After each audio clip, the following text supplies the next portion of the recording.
ఎల్ఐపిలో base lines మరియు mid lines and end line marks ఎలా enter చేయాలో మనం ఇప్పుడు తెలుసుకుందాం. ముందుగా మెయిల్ ఐడిని ఎంటర్ చేసి పాస్వర్డ్ ఎంటర్ చేసి సైన్ ఇన్ అనేది క్లిక్ చేయాలి. సైన్ ఇన్ అని క్లిక్ చేస్తే ఇలా మన లాగిన్లోకి వెళ్ళిపోతుంది. ఇక్కడ క్లాసులు సెలెక్ట్ చేసుకొని సబ్జెక్ట్ సెలెక్ట్ చేసుకోవాలి. 6th క్లాస్ అనుకోండి, సైన్స్ అంటే సైన్సు, 7th క్లాస్ అయితే సైన్సు, ఇలా క్లాసులు సెలెక్ట్ చేసుకోవాల్సి ఉంటుంది. మరి సెలెక్ట్ చేసుకున్న తర్వాత సబ్మిట్ అని క్లిక్ చేయాలి. క్లిక్ చేస్తే మనకు సబ్మిట్ అయిపోతుంది. మరి సబ్మిట్ కొట్టిన తర్వాత ఈ 3 డాట్స్ ఉంటాయి. ఈ 3 డాట్స్ని టచ్ చేస్తే మనకి ఇక్కడ బేస్ లైన్ మరియు 6వ తరగతి, 7వ తరగతి, 8వ తరగతి అని ఉంటుంది. ఫస్ట్ బేస్ లైన్ ఎంటర్ చేయాలి కాబట్టి బేస్ లైన్ను టచ్ చేయాలి. బేస్ లైన్ను టచ్ చేస్తే సెలెక్ట్ అకాడమిక్ ఇయర్ అని అడుగుతుంది. 2023-24 అకాడమిక్ ఇయర్ కాబట్టి ఓకే చేయాలి. చేసి సబ్మిట్ అని క్లిక్ చేయాలి.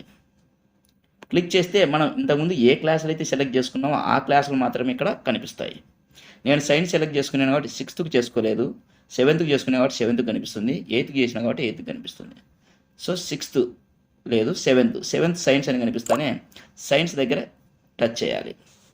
టచ్ చేస్తే ఇక్కడ టోటల్ నెంబర్ ఆఫ్ స్టూడెంట్స్, మన సెక్షన్లో ఎంతమంది స్టూడెంట్స్ ఉన్నారో అది ఎంటర్ చేయాలి.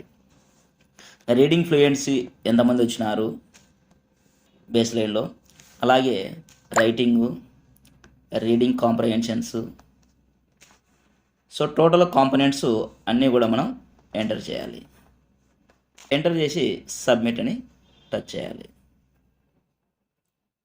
ఆడికి 7వ తరగతి కంప్లీట్ అయింది. 8 చూడండి, కంప్లీట్ అయిన దానికి కంప్లీట్ కాని దానికి కలర్ కూడా చేంజ్ ఉంటుంది అనమాట.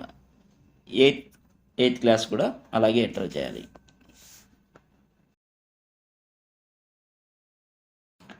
ఎంటర్ చేసి సబ్మిట్ టచ్ చేయాలి. టచ్ చేస్తే అడిగి సక్సెస్ఫుల్ అవుతుంది. నెక్స్ట్ మిడ్ లైన్ ఎంటర్ చేయాలంటే ఏ క్లాస్ అయితే మనం వెళ్తున్నామో ఆ క్లాస్ను టచ్ చేయాలి. టచ్ చేసి అకాడమిక్ ఇయర్ అడుగుతుంది. అకాడమిక్ ఇయర్ తీసుకొని సబ్మిట్ అని క్లిక్ చేయాలి. క్లిక్ చేస్తే ఇక్కడ యాడ్ రికార్డ్స్ అనేది ఉంటుంది. యాడ్ రికార్డ్స్ అనే దాన్ని టచ్ చేయాలి.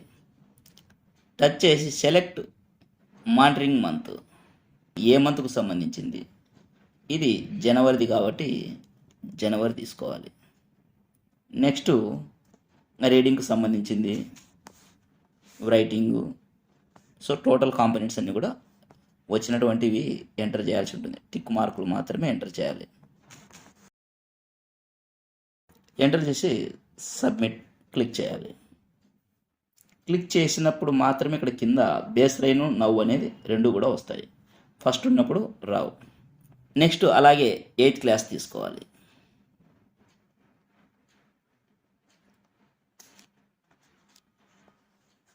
యాడ్ రికార్డు, మంత్,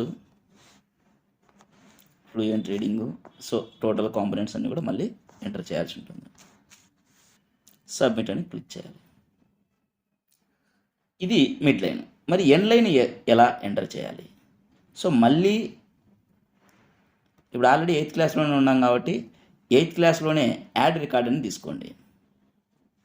తీసుకున్నట్లయితే సెలెక్ట్ మానిటరింగ్ మంత్, ఇది మార్చ్. మార్చ్లో అంటే ఎండ్ లైన్ సంబంధించినటువంటిది ఎంటర్ చేయాలి. సబ్మిట్ క్లిక్ చేయాలి. ఇప్పుడు 2 rows వస్తాయన్నమాట. 7th ఎండ్ లైన్ ఎంటర్ చేయాలన్నప్పుడు 7th క్లాస్ తీసుకోవాలి, అకాడమిక్ ఇయర్ తీసుకోవాలి. సబ్మిట్ అని క్లిక్ చేయాలి. క్లిక్ చేస్తే యాడ్ రికార్డు తీసుకోవాలి. మంత్, ఏ మంత్కు సంబంధించింది అనేది, టోటల్గా మనం రీడింగ్కి సంబంధించి ఇవన్నీ కూడా మనం పెట్టినటువంటి ఉంటాయి కదా కాంపోనెంట్స్, వాటికి సంబంధించి వచ్చినటువంటి టిక్ మార్కులను మళ్ళీ ఇక్కడ ఎంటర్ చేయాల్సి ఉంటుంది. ఎంటర్ చేసి సబ్మిట్ అని క్లిక్ చేయాలి. ఇక్కడ 2 rows కూడా కింద వచ్చేసి ఉంటాయి అన్నమాట. ఈ విధంగా base line, mid line, end line enter చేయాల్సి ఉంటుంది. ఎండ్ లైన్కి సపరేట్ లింకు, మిడ్ లైన్కి సపరేట్ లింక్ ఏమి ఉండదు. బేస్ లైన్కి అన్నిటికీ ఒకటే దాంట్లోనే మనం ఎంటర్ చేయాలి. ఆ లింక్ కావాలంటే డిస్క్రిప్షన్లో కింద ఇవ్వడం జరుగుతుంది. Thank you.